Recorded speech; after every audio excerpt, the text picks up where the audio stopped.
Terima kasih untuk Anda yang masih bergabung bersama kami di Market Review, dan sebelum kita lanjutkan perbincangan, tim redaksi kami sudah merangkum beberapa informasi grafis dan mungkin saja bisa menjadi salah satu referensi untuk Anda. Langsung saja kita ke grafis yang pertama. Kita akan coba lihat BUMN yang akan mendapatkan suntikan dana penyertaan modal negara tahun anggaran 2021. Dapat Anda saksikan juga di layar televisi Anda. Ada PLN besarannya ada di 5 triliun rupiah. Kemudian juga ada Indonesia Tourism Development Corporation di 0,47 triliun rupiah. LTEI di 5 triliun rupiah, kawasan industri Wijaya Kusuma di 0,97 triliun rupiah. Kemudian juga ada Bahana Pembinaan Usaha Indonesia 20 triliun rupiah, Sarana Multigria Finansial di 2,25 triliun rupiah, PT PAL tadi juga sempat kita singgung bersama dengan Bapak Toto di 1,28 triliun rupiah, Pelindo 3 di 1,2 triliun rupiah, dan Hutama Karya di 6,2 triliun rupiah. Kita beralih ke grafis selanjutnya, kita akan coba lihat jumlah BUMN menurut jenisnya dari 2015 sampai dengan 2019 pemirsa. Ada Perum, Persero Tbk, kemudian juga ada Persero 2019, 2018, kemudian juga 2017, 2016, dan juga 2015. Dapat Anda saksikan juga di layar televisi Anda. Ya, jumlah berdasarkan jenis Perum, kemudian juga ada Persero Tbk, kemudian juga ada Persero. Tampaknya Persero dengan jumlah yang paling banyak. Kita beralih ke grafis selanjutnya. Kita akan coba lihat 5 sektor usaha BUMN yang memperoleh laba paling tinggi di 2019 pemirsa.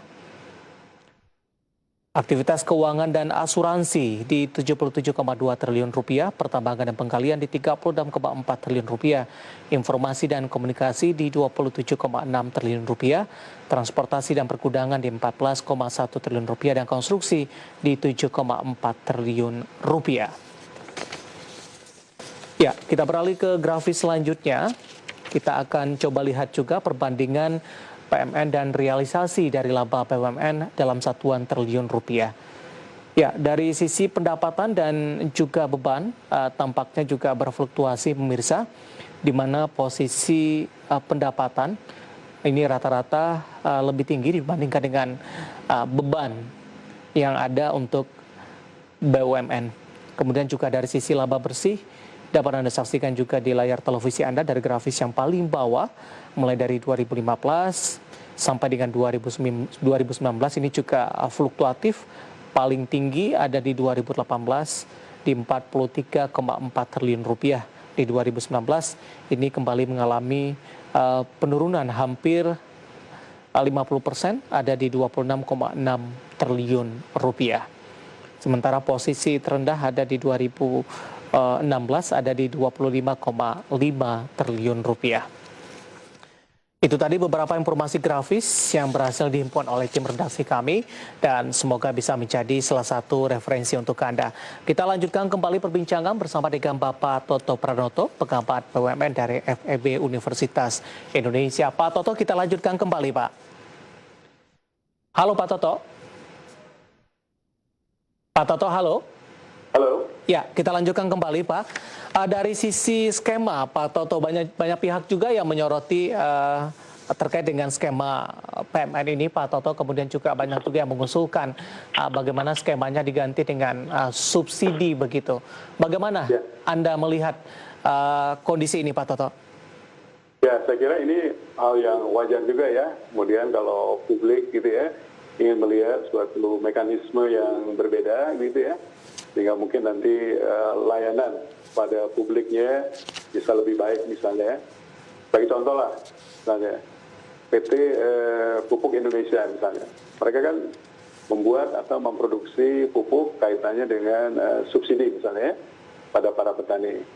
Nah sekarang kalau misalnya subsidinya dialihkan saja kepada petani langsung, sehingga mereka bisa memilih ya kira-kira pupuk yang cocok ya untuk kebutuhan mereka begitu ya. Nah kira-kira apakah ini akan bisa menjadi baik ya efeknya bagi pupuk Indonesia misalnya ya? Karena selama ini kan mereka boleh dibilang hampir lebih dari 80% produksinya itu didedikasikan untuk produksi pupuk subsidi misalnya. Nah ke depan saya kira kalau kemudian pemerintah memutuskan untuk merubah subsidi langsung ke petani, Jadi saya kira memang pupuk Indonesia sudah harus menyiapkan diri, dan saya kira sudah disiapkan sejak beberapa tahun terakhir ya. Bagaimana kalau mereka kemudian akan menjadi produsen pupuk yang tidak lagi menikmati privilege untuk memberikan pupuk subsidi kepada petani. Sehingga mereka harus mulai memikirkan langkah-langkah bisa meningkatkan juga produk-produk komersial lainnya yang kemudian bisa diterima oleh market dan bisa mempertahankan kelangsungan hidup dari perusahaan. Nah, jadi saya kira langkah ini akan memicu mereka untuk kemudian bisa berpikir lebih keras ya, bagaimana bisa menghasilkan produk yang betul-betul bisa diterima oleh market, dan kualitas produknya juga akan terus makin baik. Karena mereka tidak lagi akan menjadi tanda petik ya sebagai pihak yang memonopoli penyaluran pupuk subsidi itu. Baik, apakah selain dari BUMN yang bergerak di menyalurkan distribusi pupuk tadi, kondisi ini juga berlaku tidak Pak untuk dari BUMN lain seperti Pertamina mungkin, kemudian juga bagi PLN? Ya, saya kira juga ini kan kalau kita lihat ya angka-angkanya ya, misalnya tagihan Pertamina berkaitan dengan PSO kepada pemerintah ini, mungkin angkanya mendekati hampir sekitar 80 T gitu ya. PLN juga masih punya piutang kepada pemerintah hampir sekitar 50 T misalnya. Jadi memang ini agak rumit ya. Di satu sisi mereka diberikan tugas, beban untuk melaksanakan pekerjaan subsidi ya kepada publik, tapi di sisi lain juga kecepatan pembayaran dari pemerintah kepada mereka juga agak cukup terlambat begitu. Sehingga ini kan tentu mengganggu kemampuan cash flow mereka untuk terus bisa bertahan misalnya ya.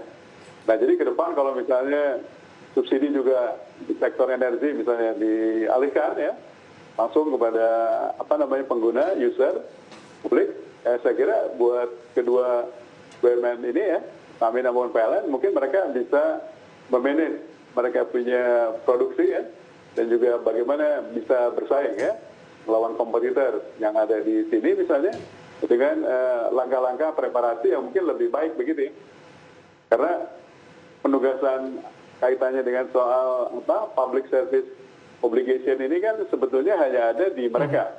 Sementara kompetitor lain itu kan tidak mendapatkan penugasan yang sama. Baik, terakhir Pak Toto, ini akibat pandemi dari COVID-19 tentu dari beberapa BUMN ini mengalami terdampak yang cukup signifikan. Dari grafis tadi juga sudah kita sampaikan beberapa BUMN yang akan mendapatkan suntikan dana di tahun 2021. Bagaimana Anda melihat di 2021 ini Pak, terdampak dari pandemi COVID-19 kemudian juga penyuntikan dana melalui skema PMN? Ya, saya kira memang ini tidak bisa dihindarkan ya. Jadi beberapa BUMN memang terdampak cukup signifikan akibat COVID ya. Di sektor energi misalnya Pertamina atau PLN misalnya ya. Atau juga di sektor perhubungan misalnya ya. Kan juga luar biasa ya. Atau misalnya juga di sektor turisme ya. Misalnya salah satu PMN di 2021 ini kan dialokasikan misalnya buat ITDC misalnya. Nah, ini penting karena ITDC misalnya di akhir tahun ini nanti kan direncanakan akan menjadi tuan rumah misalnya untuk kegiatan GP 500 misalnya ya.